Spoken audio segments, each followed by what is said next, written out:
Hey, what's going on, everybody? Welcome to the Trigger Talk Pod. Today we got a great guest for you guys. She's the CEO of a multi-seven-figure company, Bella Sloan Enterprises. Give it up for Damaris Long, the CEO of Bella Sloan, and she is behind some of your favorite coaches. Yes, you heard it here, Haitian CEO. Enjoy. I'll see you guys on the inside. The right hand, the ace, the weapon, the good, the gold, the cross, you know what it is. The woman of faith, you know what's going on. The queen of systems, D-Long in the building. Oh, yeah. Yeah. Thank you for having me. I greatly appreciate you. You know what I'm saying? So give me your little intro. Tell us a little about yourself. Let's start right there. Okay. And get right into it. All right. Well, my name is Damaris. I am the CEO of Bella Sloan Enterprises. I am from Philly. I work 16, 17 hours a day, 6 days a week. I didn't start, but I helped my partner from 6 figures to 7 figures. And now we're working on some bigger figures. But, you know, I'm just here. Bigger figures. Just a girl here working. That's it. Bigger figure. We like that. Bigger figure. Yep. Okay, so here's my thing, right? First thing is that I really want to understand. We know your titles, right? Yeah. Everybody knows Damaris the CEO, and you know Damaris the mother. You know what I'm saying? I got kids. Damaris the wife. I mean, Ooh, speak it. Go ahead, keep talking. You know what I'm saying? Manifestation. Go ahead, keep going. You know, Damaris the millionaire. But at the core of all this, like, what is there outside of titles? Like, if we took away all the titles, what's left? Like, who is Damaris? You feel what I'm saying? Because I feel like everybody meets you in different spaces and sees a different who you need to be in that room at that time. Not saying that you're someone that doesn't switch up like with who you are, but you know how to turn on the gab and you know how to move the room and talk. I've seen you work. You know, I already know. But you know. Who is the person without all the titles? If you could speak on that, like. I'm just a girl. That song? No, I'm really just a girl. I'm a lovey girl. I'm a real chill girl. Like, I'm a soft girl. I might appear to be rough on the exterior, but I love plants. I love nature. I love people. I love Jesus. I love kids. I'm just a girl who genuinely likes to help people and see people flourish, and just a genuine individual who like really sometimes put others before herself. Yeah. I'm just a girl who likes to get my goals accomplished while not also losing who I am. I don't know. I'm just. So where would that come from? Like, do you ever feel like there was a time that you lost yourself, like in this space of building everything you built in this business over the years? Like, you ever feel like you ever lose yourself to the job? Like. Yeah, it's been so. I've been doing this for what, 7 years with Herman. Not fully in the role of a CEO, but like in the role of just in this entrepreneur space. You get so heavily focused on the goals of like numbers and like, I gotta do this, or I gotta not compete or keep up, but there is some form of keeping up that you would literally have to do in this space. Not have to, but that is kind of groomed for you to do. And at times, recently I said, I don't wanna do nothing I don't wanna do. If I don't want to do it, I don't want to do it. If that's what y'all on, I'm happy that y'all on that. God bless you. But I don't want to do it. So it has been times where I felt like I've been in a bubble of just grind, and not really being in tune with like, bro, I haven't touched a plant in weeks. Damn. Bro, I haven't walked in nature in weeks. So I felt like, kind of like, dang, am I still Damaris? Yeah. So it has been times that way, but you just have to kind of find your way and get grounded again. Okay, so like, what is it like as a business owner and someone that is running a successful business and a woman at that, you know what I mean? Like, and how that, you know, when it gets to getting around overly masculated entrepreneur CEO men, you know what I'm saying? Like, I guess my question is, do you feel like when you're balanced, you're in a better position when dealing with people in those space? Or like what you said, you're like, yo, I haven't touched a plant in 2 weeks. Like, when you're off balance, does it affect how you show up and move when you're at work or in space and everything like that? I think sometimes, I'm off balance when I haven't been in tune with like who I am, but I don't really get intimidated or flustered by the macho men, because men are going to be men. And then when there's so much macho, I understand that I need to go into my feminine and be soft. So I'm often more quiet. I'm more seen than heard in a lot of these spaces. So I prefer that more than I prefer for me to be intimidated by the macho-ness and all that other stuff. I feel the same. Yeah. That's good. Okay. All right. So you mentioned your faith, right? Word, Jesus. Amen. Do you know him? So- Do you know my Jesus? All right, go ahead. I'm sorry. So I guess where I'm going with this is, what role has your faith played in how you lead, how you build, and how you love? Because you mentioned your family, how you do for others, how you operate. Like, how has faith, your faith, help you get to where you are? Because, I feel like some people try to ignore that and they think like just hard work and all that is the answer to all. Yeah. But I, myself, even just this year, getting into my faith deeper, I know that that's not the only thing. You know what I mean? Right. So like, if you could go deeper into that. How does my faith play a role? So I'm gonna be honest and transparent. My faith wasn't always a role in this space. I was always like, all right, I gotta hit the goal, I gotta get the hole. And over time I became exhausted and I was like, wait a minute, let me pull back. Yeah.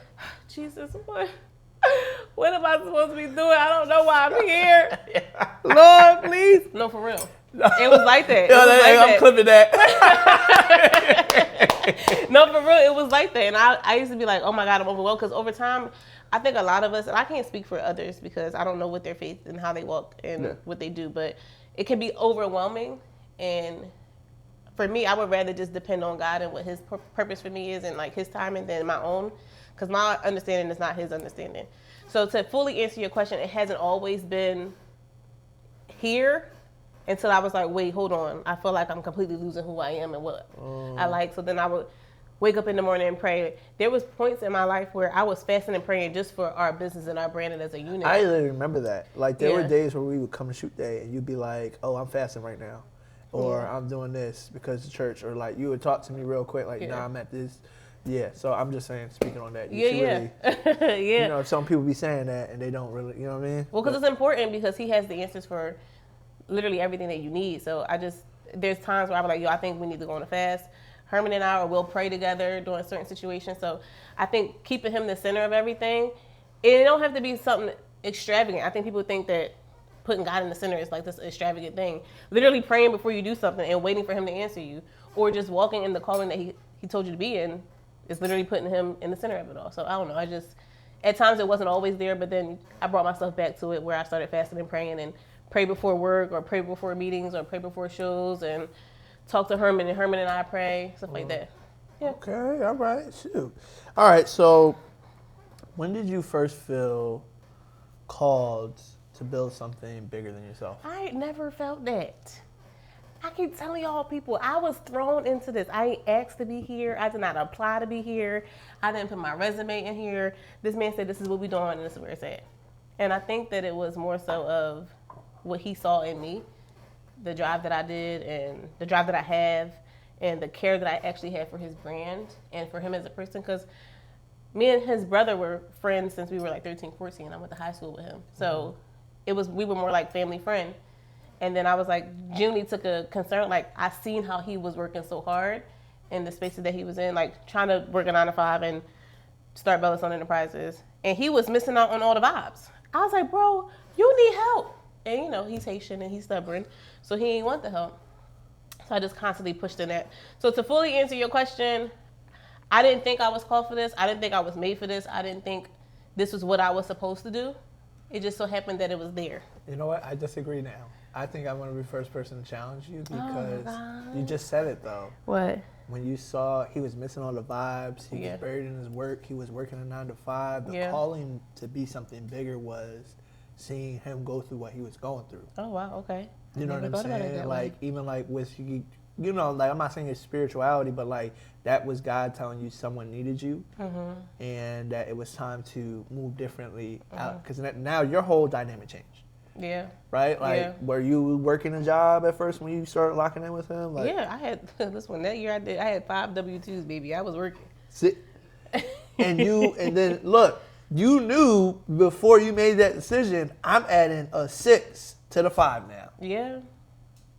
But it was I started working for him for free at first. So it wasn't necessarily that I came in there because I wanted money. I just genuinely wanted to help my friend. When you actually look and you take a moment to see like where your friends are and like how they are reacting to certain things and the things that they're missing out on and the load that they take, for me as a person and as a friend, I'm like, well, wait, hold on, that's a lot. You need me. How can I help you? I'm naturally a server. My calling is to serve, and I don't need anything in return for that. So I think that's why I also not hate, but don't like the entrepreneur space, because I'm a natural server. Yeah. And a lot of people are very disingenuous in this space, where I come from a genuine space all the time. Yeah, I agree. Yeah. I agree. It is a very disingenuous space. Not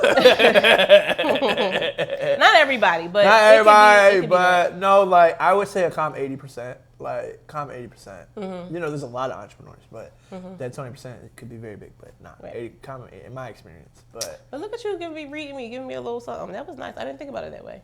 You know what? That's why I'm here. I'm here to listen and trigger you. So, you know, hopefully we get a little waterworks. But all right, so here's my thing. So I know you. I don't work with you. I don't build with you. I don't shot you. I don't cursed at you because you're not. Yeah, honestly, yeah, he's cursed me out a couple times. You know, cuss me out. Yeah, a couple times. I guess I feel we always hear you talk about the things that you're supposed to talk about on the pods. Yeah. But my thing is, how can you serve yourself right now to attain the things that you want even more past where you plan to go with Bella Sloan right now and with Herman's brand? Like, when is it? What's the path for? Because a lot of times I talk to you, it would be like, well, I don't want to do it that way. I want to be myself. That was the thing from the rip. Yeah. You know what I'm saying? Like, you want to be funny, you want to talk about your face, but you never wanted to be labeled as the things that you're interested in, the things that love and make you what you are. Yeah. You see what I'm saying? Yeah. So essentially, my question is right now, outside of the funding and the credit and the business questions that we can obviously talk about, that anybody in your, especially is equipped as you could. Right. I'm more interested in hearing from you, and I feel the people that are attached to you are more interested in. Yeah. When does a story become, and not neglecting that, Damaris is serving and calling of what you've been in all these rooms and all these people and talked to all these people too, because God is trying to show you something as well on top of that. You know what I'm saying? So when does it become a space of, do you take advantage of that? What you really want that to be for yourself? Is it, maybe I don't want to be a coach. I really just want to be an influencer and have a fruitful brand. Whatever I do works. You know what I'm saying? Right. Like, what is that? For me. All right. So what I think I'm hearing you say is basically, outside of all this, what about you? Got it. I don't know, but then I do. I don't want to be called a guru. I don't want to be called an influencer. No matter, I mean, I'm pretty sure I influence in some way, but I just don't want those titles. I don't even like saying I'm the CEO, because like, bro, okay. Like, I'm just not a title-driven person. So to answer you, I don't know that half of it. The other half of it is I'm still literally walking in my calling. Like, I'm walking in my serving spirit. So no matter what title I have or what room I'm in, whether it's the bigger rooms or the smaller rooms or outside, like, I'm here to serve. So I don't know, I'm not there yet. I don't know. And I'm working on that. That was something that was challenged to me about 2 weeks ago. Yeah. And I have a new mentor now, so he's definitely going to challenge me more now. Nice.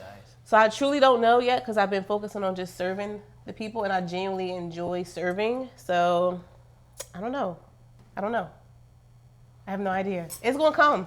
It's going to come. Okay. But I don't know. I don't want to get on here and lie. I ain't about to get. I have no idea, Trout. I respect that. Okay, so maybe here's my thing. So, a lot of people that I feel I suspect are watching this are creatives, becoming entrepreneurs, or people that have a business already and don't have everything all the way aligned, or are scared to take a step towards something that they really want, but they're scared like, oh, well, maybe I can't make money off of it, or whatever the case is. What would you tell somebody about business that is at that starting line of maybe saying they're a CEO, or maybe saying like, they run a business but it's only them? Like, if they're at the top of the line and they're in the struggle mode, what would you tell them right then and there, what they, possibly might need? Or there's lessons in the struggle. It's okay to struggle. Every person that you've seen become an entrepreneur, this is something I have said to people before, I think even you at some point, that every person that you've seen that's at the top or has this status or this platform, it took them years. Yeah. Herman's platform took 7, 8, 10 years to get there. And behind the scenes, he had grooming. He is a social worker. He has a master's degree. Like, he was groomed there. A lot of entrepreneurs are brand new. They ain't never touched a business class or a course ever. Don't know how to write an email. Don't know how to communicate. Don't know customer service. Don't know how to look at the KPIs. They don't know those things. So, of course, they're going to feel like they're struggling. I think the best advice I could give people is to continue to learn and continue to struggle until you're not struggling in that area. Because in every phase of your life, there will be some form of struggle. Be okay with learning how to pivot. It might not go the direction you want it to go. It might not look how you want it to look. Yeah.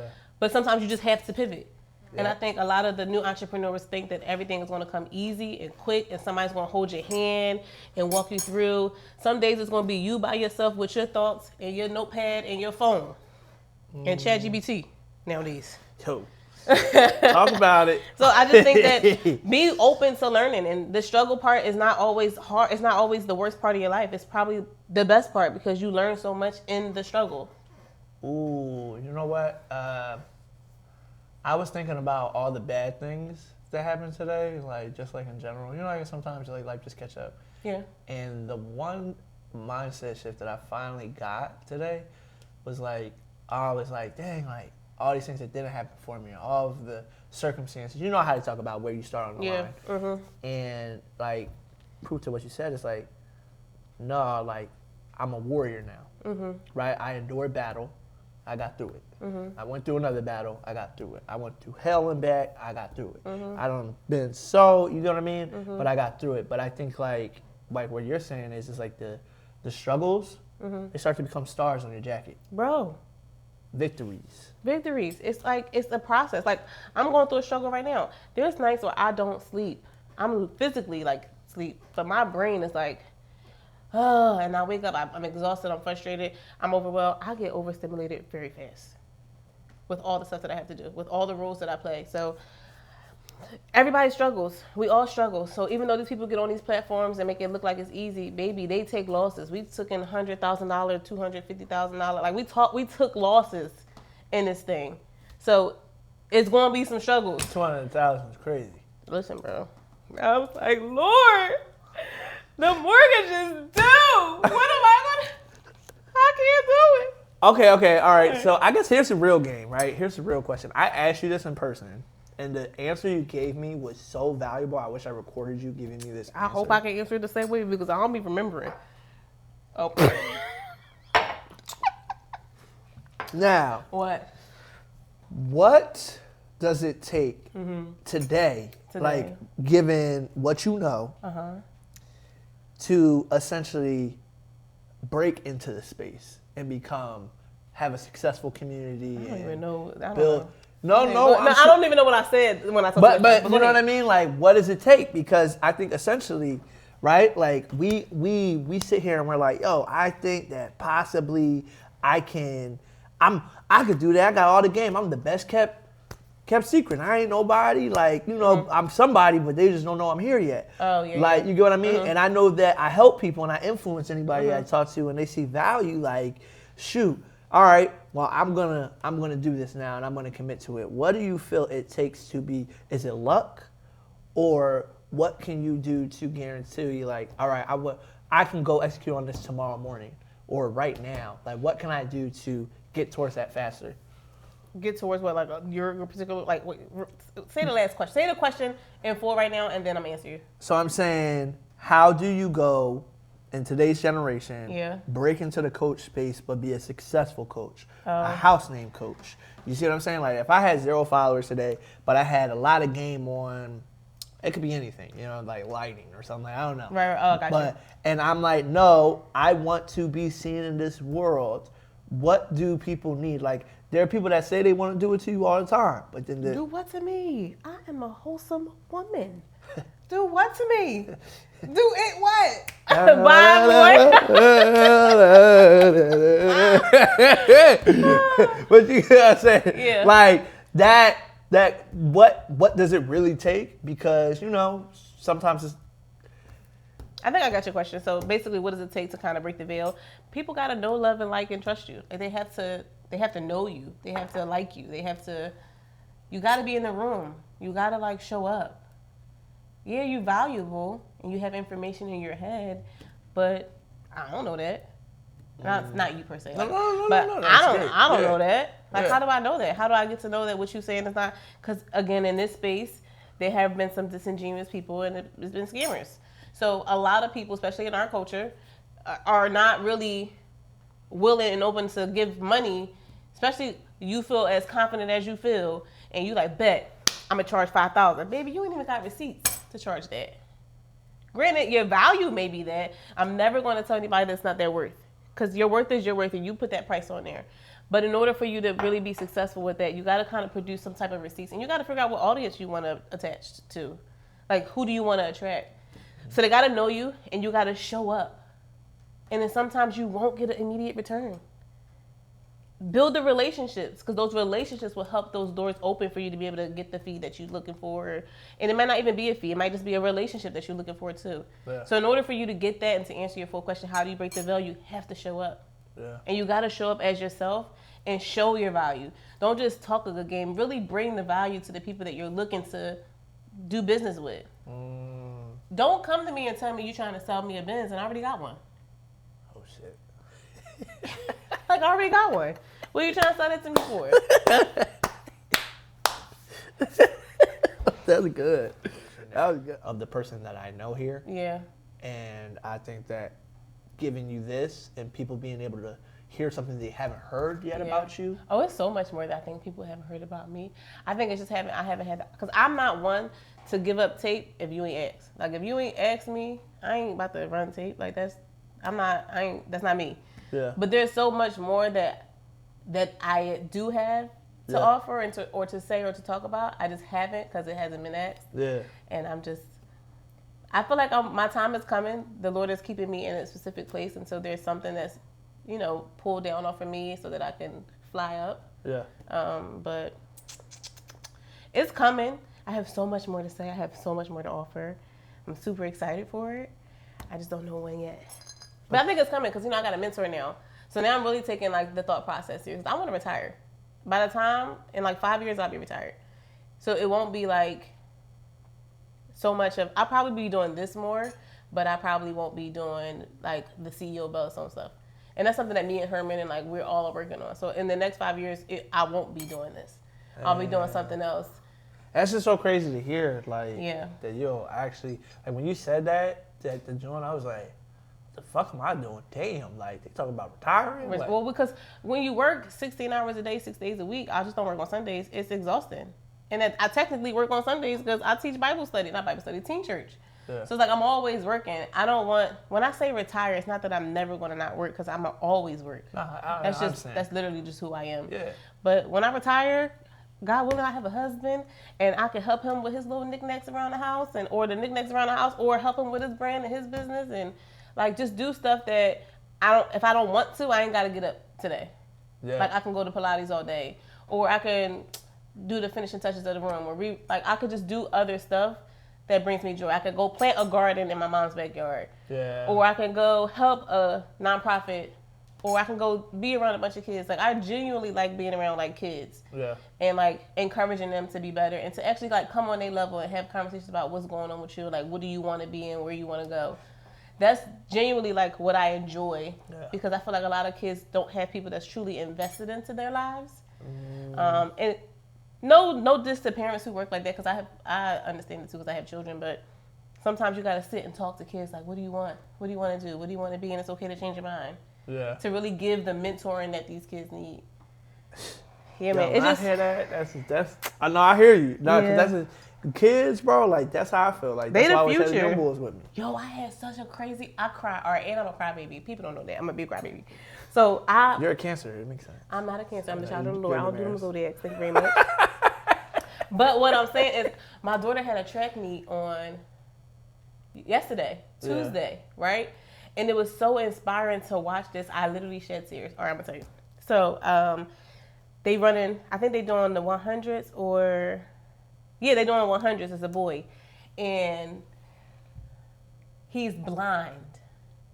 The boy is blind, and he has like a yellow ring, and his partner is running with him.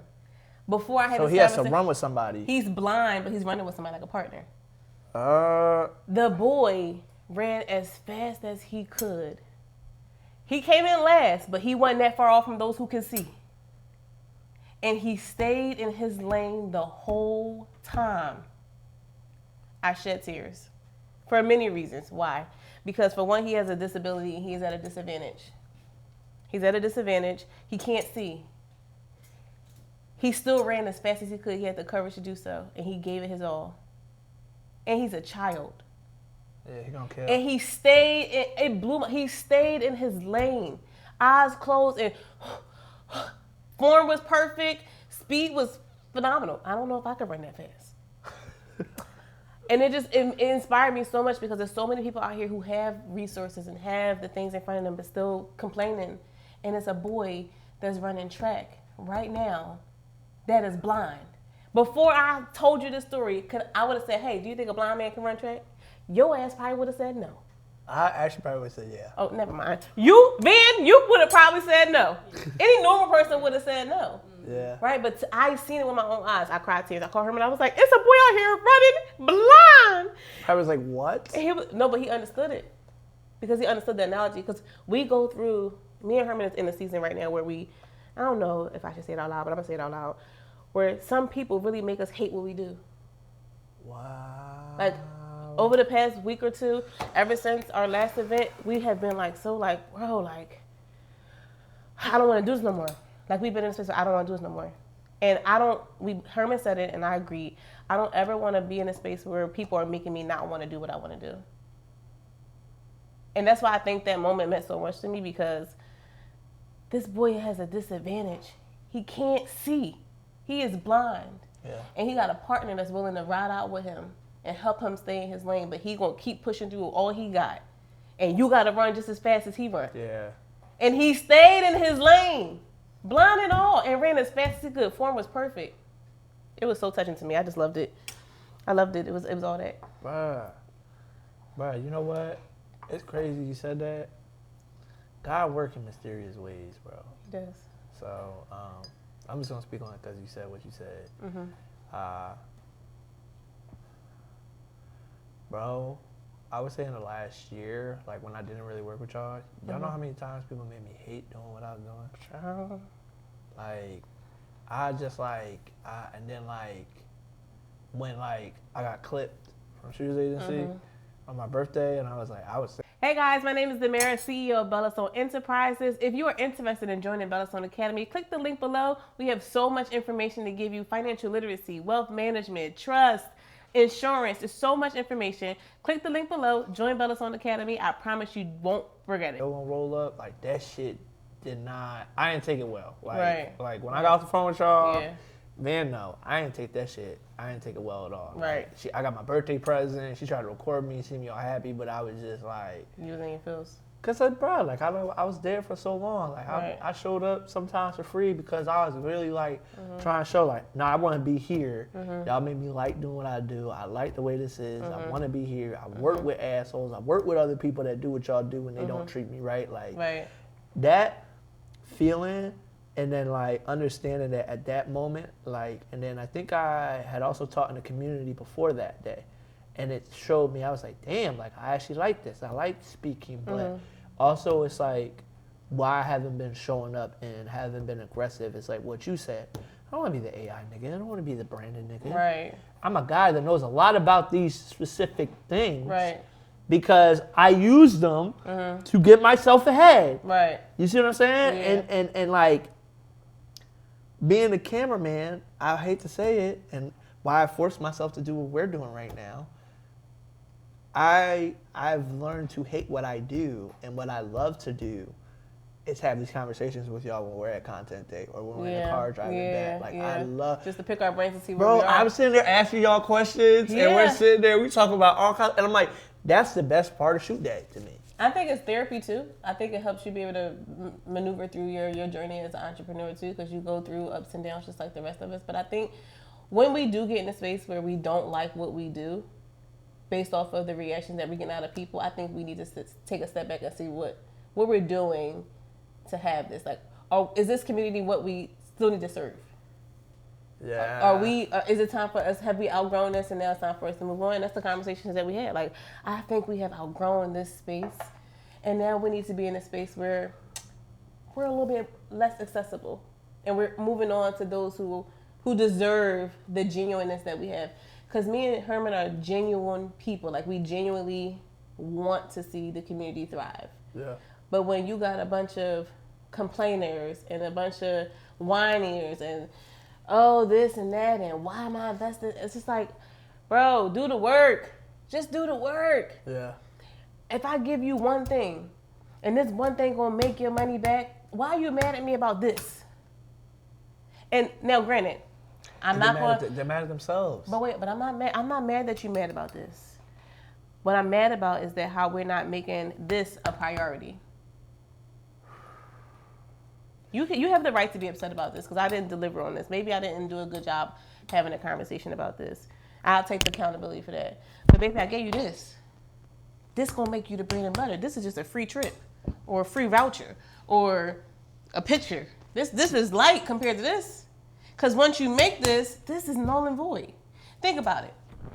If you made $10,000, right, off of just this one joint, and you continually make $10,000 as you show up in some area, are you gonna be mad because you ain't get a free voucher?